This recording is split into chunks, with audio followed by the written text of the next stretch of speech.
Predsjednik Republike Srbije Aleksandar Vučić se odgovarajući na pitanja novinara posle obraćanja povodom plana Velike petorke za Kosovo i Metohiju dotakao i svoje pozicije kao lidera države.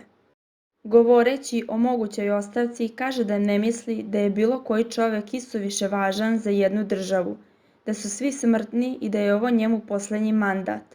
Bude li potrebe da na bilo koji način sačuvam državu i kupim joj neko vreme, ne bih se libio. Sad nije taj trenutak, ali se ne bih libio, kazao je on. Kaže i da je vojnik države, a da se plaši jer mu se čini da će stanje u Ukrajini biti još gore, da će se sukobi proširiti.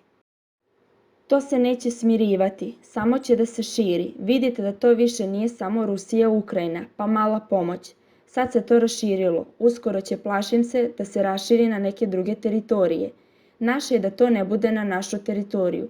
U takvim uslovima ovakvi zahtevi će samo jače biti postavljani pred Srbiju, rekao je on. Dodao je da će sve teći onako kako je rekao, dok ne dođemo do trenutka kada budemo morali da se izjasnimo.